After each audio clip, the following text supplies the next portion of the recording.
Bonjour, salut à Allemagne. Bonjour. Nous sommes le Sash et la Marj. Amani. Amani war meine Jurypräsidentin in der Kategorie Entertainment Lines for Music. Entertainment! Amani, you have a stunning past. You are a celebrity, let's say a market industry leader in the entertainment biz, or you were. Well, I have switched a lot of sides, a lot. So recorded music, then went into traditional marketing for Puff Daddy, Diddy, whatever There you you want to go. call him. And then manufacturing at Martin Guitar, and then media at MTV, Viacom, and now advertising at BBH.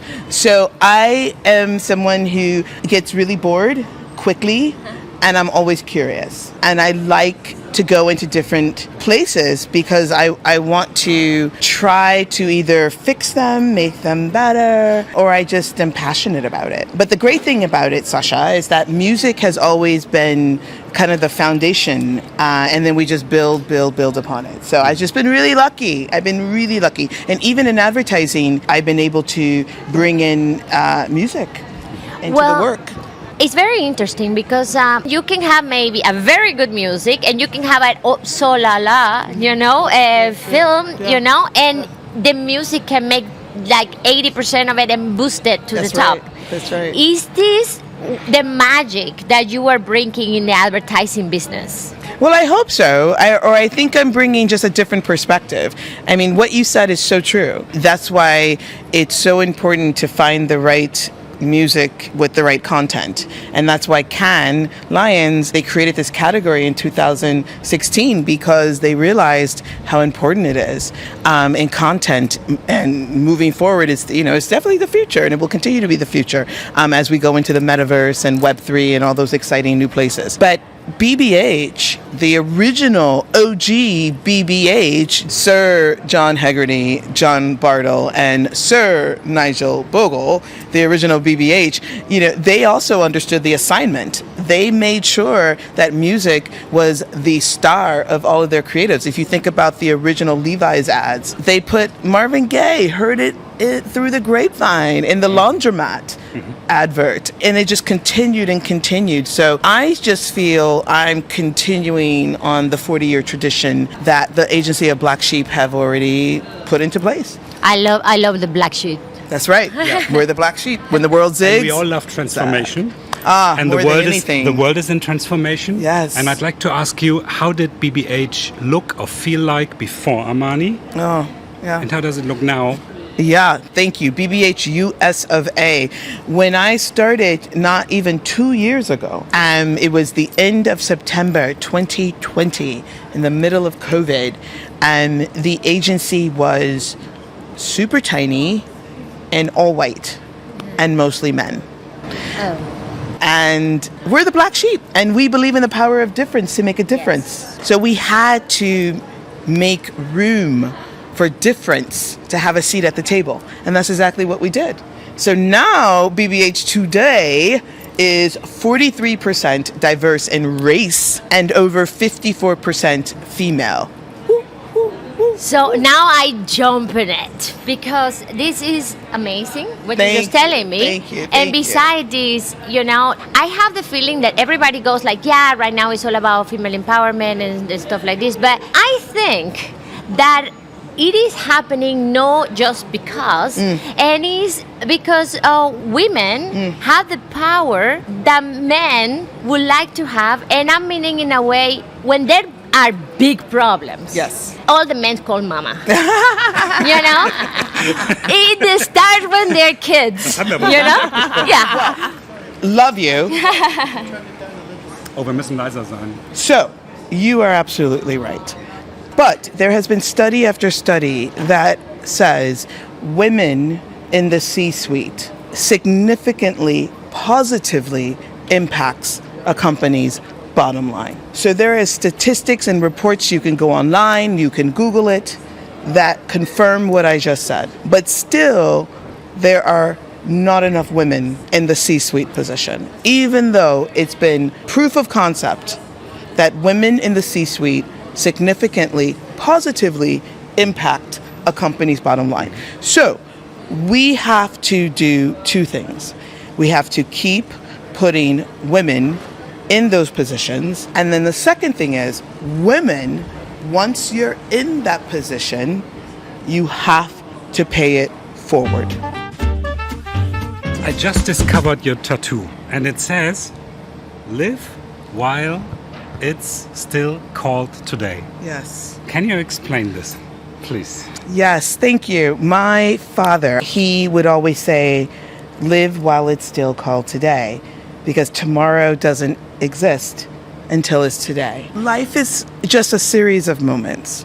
And we spend, especially in the US, we spend so much time working, thinking about, tomorrow and a year from now and 2 years from now and 5 years from now and 10 years from now. That's fine, but keep it in perspective. It's good to plan, but it shouldn't consume your entire being, because I could be sitting here with you both, not fully present, thinking about work or thinking about next week, my emails. And what a shame to be in this beautiful location with both of you and not live while it's still called today. What do you think are the top skills you need to have when you transform a company, whether it's small or big, whether it's in the music industry or in the advertising industry? Well, one skill you must have is vision. If you don't see the transformation before it exists, then it's virtually impossible for you to take your company into a transformative state. So you have to be a visionary. You must. Most people that you see, that great leaders that have transformed anything, whether it's people or a business or anything, they are known to be visionaries. They can see it as clear as day before anyone else can see it. The other skills you need to have when it comes to transformation is you must be an effective leader, because what you are asking people to do will probably be some of the hardest work they've ever done in their life. And so they need to believe, A, in the vision, and B, in you, so that they can lock arms with you and move forward towards that transformation. Change is easy. You can make change. Everyone can change their clothes. It's transactional. Yeah. Change your glasses, change your hair color. Please don't change your glasses. I'm not doing that. I love them. Balenciaga. Love them. That's easy. That's transactional. What are your tools if you are confronted with people who don't embrace? Okay, this is this is old what we were drinking last night. I'm sorry everybody.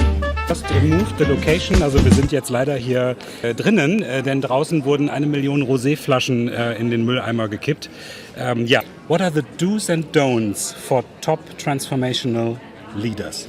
Do not force anyone to do anything that they do not want to do. And I know that sounds crazy, because you're trying to bring about change, transformation that will sustain. And so what I mean by not making someone do something that they don't want to do, if you do that, the transformation will not be successful, because it will be temporary. Because they feel forced and it doesn't come from them.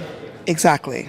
So what you need to do, so you have to spend a lot of time with those people who are what you may think are outliers, the ones who aren't really adopting yet, or maybe never, your transformation plans. You need to spend some quality time with them. You need to recruit and enlist them in an authentic way. You need to convert the non-believers to become believers. But then at the end of the day, you have a mission, and your mission is transformation. And sadly, those who just can't get on board the transformation train may not have a future with your brand. And that's when, as leaders, the tough decisions have to be made, because you simply cannot have enemies at the table. They are divisive, destructive, and they will plot and scheme against you. And we all know that it only takes one person or one apple to upset the cart. And then the card is overturned and the rest is history. You have to be very intentional, and the leader who is bringing about the transformation has to be vigilant and extremely honest with him or herself. If that square peg is simply not fitting into the round hole, at a certain point, you might have to just stop pushing and find another solution. Finalement, No. the last question. Stardom. Let's talk about stardom. Because, I mean, you're a music business star. In my own mind. Actually, Amani is part of the US Grammy Academy, right? I am You the vote- Recording Academy, yes. Yeah, you vote on who will win A EMAs, Grammy. VMAs, There you go. and everything. And even Marj and I, we talked to a guy from Brazil yesterday, and he said in Brazil, advertising people they have the status of being pop and rock stars. In Germany, it's slightly different. Slightly, Also, just a um es mal little bit. sozusagen, genau, slightly, just a little bit. You're a rock what star, about, you're a rock no, star. No. How is it in the US? For advertising? Yes. It's so funny. I get this question a lot. And people say, well, which is worse, advertising or music? And I'm like, oh, it's pretty neck and neck. You know, in the US, advertising people, especially the creatives, they're definitely rock stars, you know, because all roads lead to the work. And God bless America. exactly. I'm going to ask this for Peter. What about the Stones? No. Well, they're great, by the way. And I had No the, egos at all, right? None. They're the nicest people Yeah. ever. Except there's a hotel in New York, in Manhattan, that they love to stay at. And you have to book them there because it's the only hotel in Manhattan, New York, that has 4 suites, all the same size, at each corner of the hotel. No way. And what's the name of the hotel? I cannot say the name of it. Oh no! That's the one thing I cannot say. I cannot say the name of the hotel. Oh no! Well, guys, we're gonna find out. Don't worry. She's not telling it here because it's politically correct, but we're gonna find out. Thanks for being with merci, us on this merci. funny sofa, and I think we arranged it quite well. There's like Yes. this little plant. Side to side. Little All plant. right. So, bye-bye. Bye-bye. Au revoir. Au revoir. Allemand. Adios. Later.